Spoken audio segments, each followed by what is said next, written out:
Hello learners. Now we are back with the subsequent unit of the Legal Aid and PIL module of the modular program Legal Awareness. I am Kuntirani Padhan, Faculty of Law, National Law University, and I'll be dealing with the clinical legal education aspect of the module on Legal Aid and PIL. Now, what do we study in this module? This module is basically a furtherance of all the laws that you have been dealing in your earlier subunits, earlier modules, may it be juvenile justice, may it be consumer laws, or may it be Right to Information Act. So let us know what are we going to study in this specific subunit. Basically, we will know about the historical evolution of clinical legal education, what is clinical legal education, and how clinical legal education can be incorporated in the law colleges, law school curriculum. Finally, we will be able to understand what is the role of an educational institution in implementing any clinical legal education course. Now, let us start about the definition and the historical perspective of clinical legal education. Clinical legal education is the inclusion of practical education to the mainstream legal education.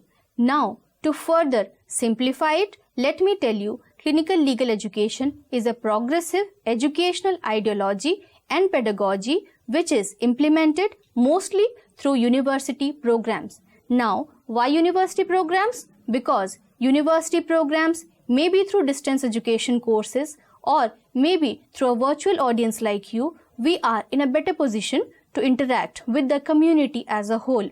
Now, you must be very inquisitive as to know how we can deal with the community through the knowledge of clinical legal education. Now, to know about the clinic, the aspects of clinical legal education, we should understand what is a clinic first. How do you establish a legal aid clinic either in your premises, either in your college, either in your law school or wherever you reside in? What are clinics? Clinics are basically interactive, hands-on classrooms, and there you learn by doing things. How do you learn by doing things? Is basically you have to have an interface with the community, interface with the people in itself, and you have to go and meet them in person so as to understand their regular issues and issues that through you they can address to any of the legal services authority. By legal services authority, I would again refer you back to the legal aid services module when I dealt about NALSA, where I have discussed about the state legal services authority. Also, I have told you about the district legal services authority, also the taluk legal services committees. So now you, as where the place in which you live, you may direct any of the cases pertaining to any legal aid matters to any respective forums as the case might be. To understand the concept of clinical legal education, the basic thing that you should know is community outreaching. What is community outreaching? What are the essential elements of a community outreach? Community outreach is basically going and meeting people in person, maybe a distinct community, maybe in a slum, or maybe in any area that you are residing, and with a proper interaction with these people, you can understand the issues that they face. Now, what are the essential elements of a community outreach?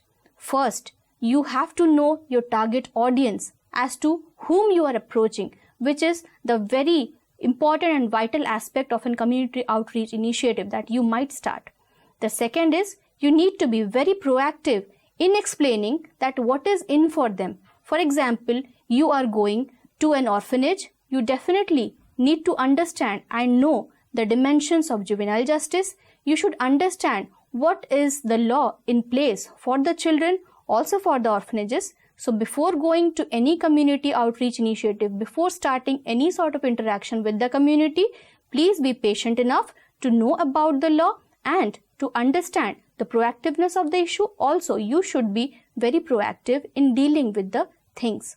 The third and very important element is community partnerships. You have to build and manage community partnerships so that In case if you are not going and you are not able to understand their problem in person, through a sort of partnership, they might reach out to you, maybe through an NGO or through any person who might come and contact you for any issues.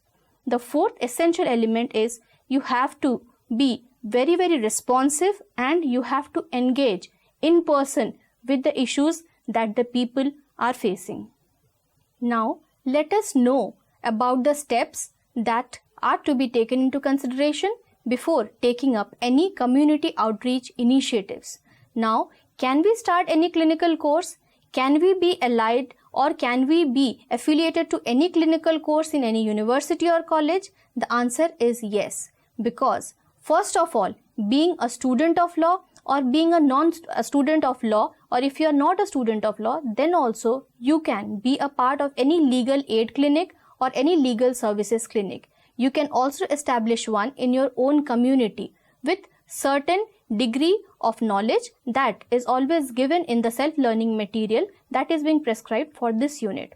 Firstly, if you are a college student and you are opting to go for any higher education or any sort of education that you would be continuing in further course of action, then selection of clinical course is very important. Now, how do you select a clinical course?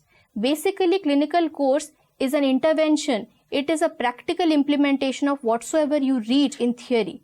What is a clinical course? How do you select it? Selection of clinical course basically depends on the geographical location that you are staying. Suppose you are staying in a place which has so many slums around it. For example, you are staying in a place where you find a very important prison. So let us take for example, there are many geographical notifications, there are many geographical issues that you might find in.